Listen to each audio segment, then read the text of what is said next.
Ya, haleluya. Masih Desember dan mungkin ini khutbah Natal renungan Natal yang mungkin terakhir untuk saya sampaikan, atau mungkin terserah Roh Kudus nanti. Kita berdoa Bapa di sorga, kehadiran-Mu selalu kami nanti dalam kehidupan kami dan kesadaran kami di dalam menyembah, dalam roh dan kebenaran. Tuhan terima kasih, khususkan seluruh hati kami menikmati berkat Tuhan. Haleluya, amin. Saudara kekasih, Yesus pria pembuat sejarah yang kita baca di dalam Alkitab, itu yang harus saya sampaikan. Kalau saudara-saudara yang dari sono ya tentu saja nggak sampai akal pikirannya ketika saya sampaikan ini khutbah. Markus 6 ayat 14 sampai 16, Raja Herodes juga mendengar tentang Yesus sebab namanya sudah terkenal dan orang mengatakan Yohanes Pembaptis sudah bangkit dari antara orang mati, dan itulah sebabnya kuasa-kuasa itu bekerja di dalam dia. Yang lain mengatakan dia itu Elia, yang lain mengatakan dia itu seorang nabi sama seperti nabi-nabi yang dahulu. Waktu Herodes mendengar hal itu, ia berkata, bukan, dia itu Yohanes yang sudah kupenggal kepalanya dan yang bangkit lagi. Saudara-saudara, apakah yang sejarah akan katakan perihal saudara secara pribadi dan perihal apa yang saudara lakukan? Gajah mati meninggalkan gadingnya, harimau mati meninggalkan belangnya. Bahwa setiap tindakan yang kita ambil, setiap keputusan yang kita buat, apa saja yang kita lakukan akan berdampak bagi kita dan sesama sekitar kita. Juga dikenang dalam sejarah, akan dikenang generasi berikutnya walaupun kita sudah tiada. Saya sudah menyampaikan khutbah di channel yang lama itu sudah ribuan khutbah. Artinya saya nggak takut mati karena saya sudah meninggalkan cerita dan kisah tentang saya. Dan khutbah-khutbah yang saya susun, tidak ada orang yang mengatakan, wah itu tidak alkitabiah. Dengan judul-judul yang keras mungkin, judulnya tidak lazim untuk dikenang orang. Tapi saya tidak pernah takut karena saya tidak bersalah dalam pembacaan, pemikiran, perasaan saya tentang firman Tuhan. Hal inilah yang berlaku bagi Tuhan Yesus Kristus dalam pelayanannya di dunia. Ia begitu disukai orang. Kemanapun ia pergi, berbondong-bondong orang mengikutinya. Matius 5 ayat 24, tinggalkanlah persembahanmu di depan mezbah itu dan pergilah berdamai dahulu dengan saudaramu. Lalu kembali untuk mempersembahkan persembahanmu itu. Sebuah ketulusan dan keberanian menegur yang dilakukan oleh Tuhan Yesus dicatat sampai sekarang. Bahwa persembahan kita ini nggak ada gunanya di hadapan Tuhan, tetapi Anda tidak berdamai dengan sahabat Anda. Apa yang dilakukan dikenang orang sepanjang masa. Mukjizat yang ia kerjakan menjadi tanda heran yang dapat dilihat manusia sepanjang sejarah. Natal, hari kelahirannya, bukan dirayakan oleh orang Kristen saja, tetapi juga oleh bangsa yang tidak mengenal Allah. Ayat bacaan di atas bahwa nama Yesus dikenal di segala tempat, zaman, dalam pikiran siapa saja. Mulai dari orang rendah sampai orang tinggi, mulai dari ketua RT sampai raja. diketahui semua, termasuk waktu itu Herodes. Bukankah kita juga menghendaki hal yang sama? Walaupun kita sudah tidak ada lagi di dunia nanti, Saifuddin Ibrahim tetap dikenang. Walaupun ada yang membenci, ngatain, bully, tidak apa-apa. Yang penting saya tetap berbicara kebenaran dan keadilan. Tidak bisa. Saya sudah ditetapkan dalam hati saya, dalam hidup saya untuk tetap hidup dalam kebenaran. Walaupun mereka bully habis, tidak ada urusan. Tetapi orang yang masih mengenang kita dan mempercakapkan karya kita, jika kita dambakan hal itu, mari kita mencontoh Sang Yesus pembuat sejarah. Poin yang pertama, Yesus pembuat sejarah karena kelembutan dan ia rendah hati. Rendah hati itu mengakui apa saja, saudara-saudara. Ia menyuruh kita untuk belajar rendah hati. Matius 11 ayat 29. Pikulah kuk. Kuk itu beban. Pikulah kuk yang kupasang dan belajarlah padaku karena aku lemah lembut dan rendah hati. Dan jiwamu akan mendapat ketenangan. Saudara harus rendah hati. Ya, rendah hati. Siapapun Anda hamba Tuhan, jangan terlalu ataupun mengambil sikap melebihi daripada apa semestinya. Rendah hati saja, saudara-saudara. Inilah peninggalan Yesus Kristus. Ya, kita harus memikul beban itu. Beban penginjilan saya sebagai penginjil. Saya berhutang kepada semua orang yang belum percaya kepada Yesus Kristus. Makanya saudara-saudara, saya bilang, saya sanggup berkorban dengan jiwa, raga, bahkan nyawa saya, serta apapun yang ada pada saya bagi memuliakan Tuhan Yesus Kristus. Selanjutnya, kelemah lembutan hatinya yang membuat ia rela mengosongkan dirinya menjadi sama dengan manusia. Filipi 2 ayat 5-11, hendaklah kamu dalam hidupmu bersama-sama menaruh pikiran dan perasaan yang terdapat juga dalam Kristus Yesus, yang walaupun dalam rupa Allah, tidak menganggap kesetaraan dengan Allah itu sebagai milik yang harus dipertahankan, melainkan telah mengosongkan dirinya dan mengambil rupa seorang hamba dan menjadi sama dengan manusia. Dan dalam keadaan sebagai manusia, ia telah merendahkan dirinya dan taat sampai mati.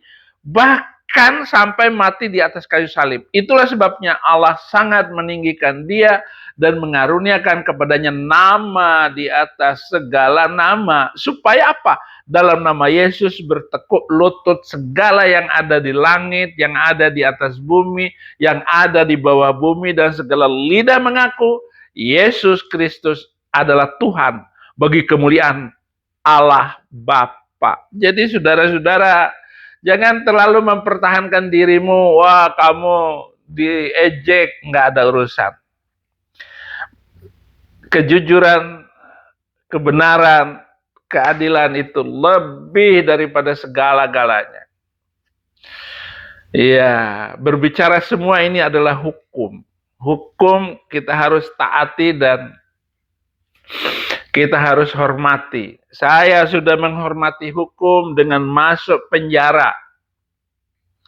Tetapi yang ditangkap hanya minoritas, mayoritas tidak. Itu sebabnya saya tidak menyerahkan diri kepada Bareskrim, kepada polisi. Karena sama saja dengan bunuh diri. Ya, selanjutnya kelembutan hatinya membuat semua musuh kalah terhadap dirinya. Matius 5 ayat 5, berbahagialah orang yang lemah lembut karena mereka akan memiliki bumi. Memiliki bumi itu Tuhan akan selamatkan. Kalau enggak diselamatkan di satu kampung ini, dipindahkan ke tempat lain. Kalau negara ini tidak mau lagi menerima orang itu, Tuhan akan menyiapkan negara yang lain. Itu sebabnya saudara-saudara harus lembut hatimu itu. Menangis kepada Tuhan. Jangan terlalu tegar tengkuk, sombong dengan apa yang kamu miliki. Semua itu akan musnah, semua itu akan hilang.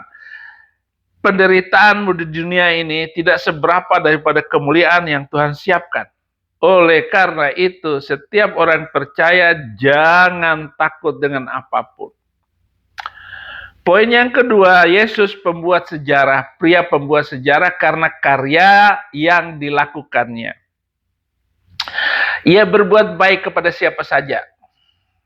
Yohanes 7 ayat 12, dan banyak terdengar bisikan di antara orang banyak tentang dia. Ada yang berkata ia orang baik, ada pula yang berkata tidak, ia menyesatkan rakyat. Orang Islam banyak yang mengatakan saya baik dan jujur. Nah, itu yang gampang terima Yesus. Nah, sekarang ini banyak para mu'alaf menghubungi saya lewat channel ini, ya, lewat Facebook saya, bahkan dapat WA saya yang di Amerika, ngobrol terima Yesus. Saya nggak perlu lama waktu untuk buang-buang waktu. Dulu 2 jam saya bicara harus terima Yesus. Kalau enggak, tinggalkan. Biar dia berbicara tentang kebodohannya, tentang turunan gombal gambul gurun mamat. Biarin sampai turunannya itu tetap gombal gambul, seperti si Bas Edan, ya, seperti si minyak rambut berisik itu. Sama semuanya akan mendatangkan kekacauan. Kalau nggak percaya dengan saya, ya silakan. Nggak percaya nggak apa-apa. Jadi orang mengatakan baik, ada yang mengatakan tidak baik, menyesatkan. Boleh. Saya ini berhadapan bukan saja dengan gombal pacul itu, bukan. Bahkan orang Kristen sendiri akan bermusuhan dengan saya karena saya katanya radikal sekali. Bahkan jangankan itu, ya paling orang-orang Manado yang pemberani, pendeta-pendeta dari Makassar, itu yang berani berteman dengan saya. Berteman di Facebook saja nggak berani, ya. Tetapi saya tetap berbicara kebenaran, berbicara keadilan. Yesus pembuat sejarah karena ia taklukkan alam semesta, meneduhkan angin dan gelombang. Angin bisa dituduhkan, api bisa dipakai untuk memanaskan badan. Matius 8 ayat 26, ia berkata kepada mereka, mengapa kamu takut? Kamu yang kurang percaya. Lalu bangunlah Yesus menghardik angin dan danau itu. Maka danau itu menjadi teduh kembali. Luar biasa.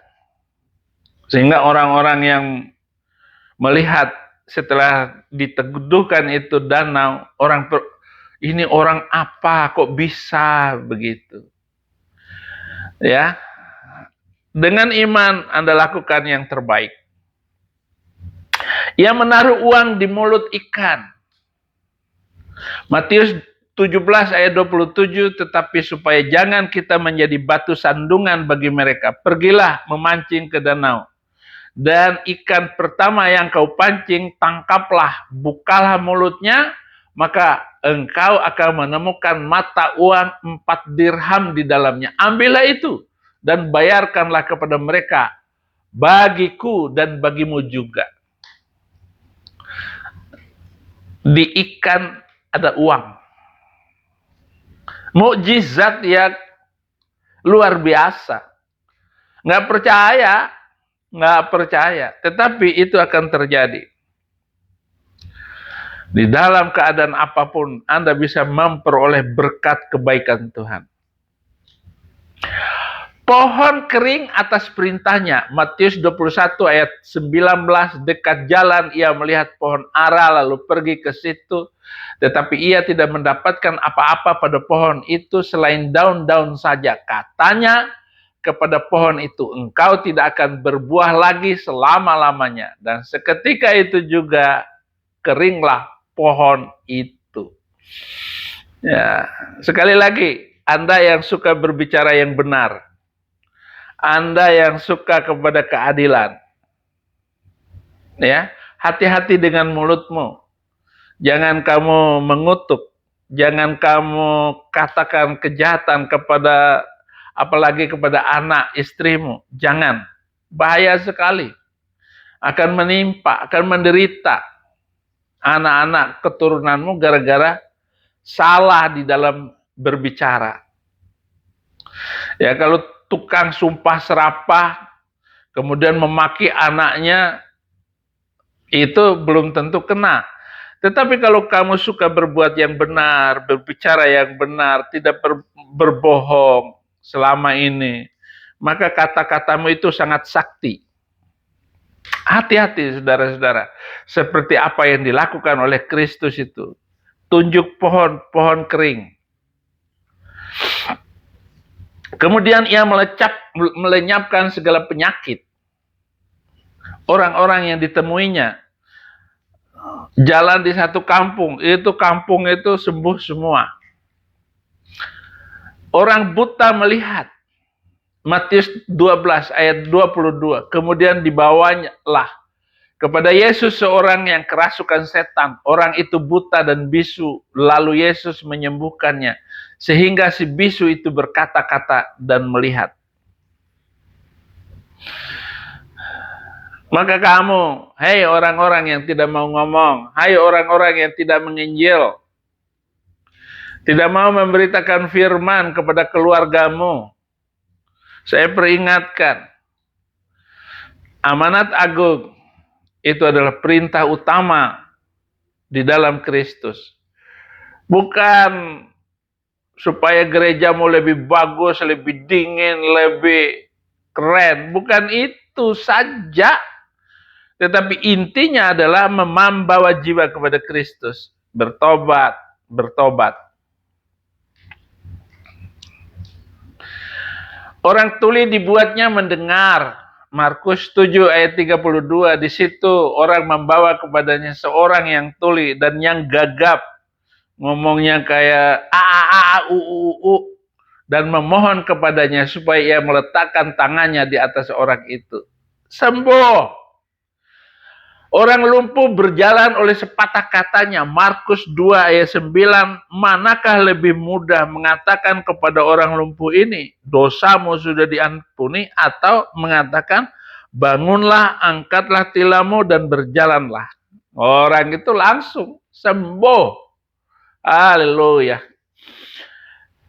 Poin yang ketiga yang harus saya katakan, Yesus pembuat sejarah karena ia taklukkan maut dan kematian. Siapapun mati karena tua, malapetaka, sakit penyakit. Tapi Yesus menyerahkan nyawanya sendiri kepada orang yang hendak membunuhnya. Yohanes 10 ayat 18. Tidak seorang pun mengambilnya daripadaku, melainkan aku memberikannya menurut kehendaknya, menurut kehendakku sendiri, dan aku berkuasa memberikannya dan berkuasa mengambilnya kembali. Inilah tugas yang kuterima dari Bapa. Jadi ada debator gurun pasir. Kalau begitu siapa yang mengambil nyawa Yesus?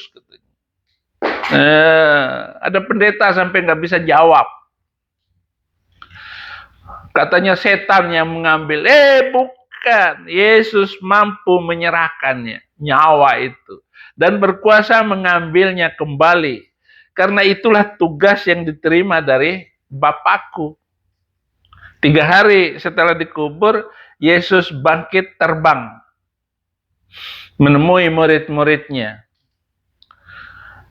Nah, ketika Mamat itu mati, Si Umar marah dan menghunus pedangnya. Siapa yang bilang bahwa Mamat mati, akan kutebas dengan pedangku ini. 3 hari. Hari keempat sudah bau, sudah busuk. Lalu lalu dikuburkan hari ketiga. Jadi dia mengira bahwa akan bangkit seperti Yesus Kristus. Haleluya. Ini sih bukan menghina karena memang sejarahnya begitu. Mamat boleh 3 hari, tetapi orang lain perintahnya nggak boleh lama-lama. Nggak boleh lama-lama, orang itu mati harus segera dikubur. Maka tidak ada harapan hidup kembali di sana. Padahal banyak sebenarnya mereka itu bisa hidup kembali dari setelah 2 hari atau 3 hari bisa hidup mayat itu. Apalagi masih muda. Kalau Saifuddin Ibrahim mati ya nggak bangkit-bangkit. Tetapi yang bangkit adalah roh saya, iman saya, dan kehidupan saya. Setiap orang yang menyerah kepada maut dan kematian, tetapi Yesus mengalahkan kematian. 1 Timotius 6 ayat 16, dialah satu-satunya yang tidak takluk kepada maut, bersemayam dalam terang, dan tidak terhampiri. Seorang pun tidak pernah melihat dia, dan memang manusia tidak dapat melihat dia. Baginya lah hormat, kuasa yang kekal. Amin. Jadi Yesus hidup kembali dari antara orang mati. Dia telah mengalahkan maut itu. Siapapun yang menerima Yesus Kristus mengalahkan maut. Jadi nggak usah takut. Walaupun dikirim 4 orang bareskrim untuk menangkap saya di sini. Kalau bisa tangkap saya, hebat. Ini bukan undang-undang Indonesia. Saya akan tetap berbicara tentang keadilan di Indonesia. Tentang kebenaran hidup itu, yaitu firman Tuhan. Baginya lah hormat dan kuasa yang kekal. Amin. Setiap orang yang mati, tulang belulangnya berada dalam kubur. Yesus Tuhan kita bangkit dari kubur, dari antara orang mati. Roma 6 ayat 9, karena kita tahu bahwa Kristus sesudah ia bangkit dari antara orang mati, tidak mati lagi. Maut tidak berkuasa atas dia, atas Yesus Kristus. Saya percaya kalau kubur Mamat itu dibongkar, pasti ada kubur tulang-tulangnya. Pasti ada. Ayo berani Raja Arab Saudi jawab tantangan saya. Bongkar itu kubur Mamat. Tulang-tulangnya masih ada, tetapi Yesus Kristus tulang-tulangnya tidak ada. Kubur itu kosong. Haleluya. Bapa di surga, demikianlah renungan ini, dan biarlah renungan ini menjamah hati pendengar hamba-Mu, karena ini adalah gereja YouTube. Ini adalah channel YouTube. Tanpa mendengar di tempat, silakan berkonsentrasi dengan telingamu untuk mendengar firman Tuhan. Terima kasih. Waktunya kami memindahkan jiwa-jiwa yang mau binasa kepada hidup yang kekal, dan inilah waktu bagi Tuhan menghormati firman Tuhan, menjadi pelaku-pelaku firman Tuhan. Tiada hari tanpa menginjil, tiada hari tanpa bersaksi. Haleluya, amin. Terima kasih saudara-saudara sudah menonton. Iya.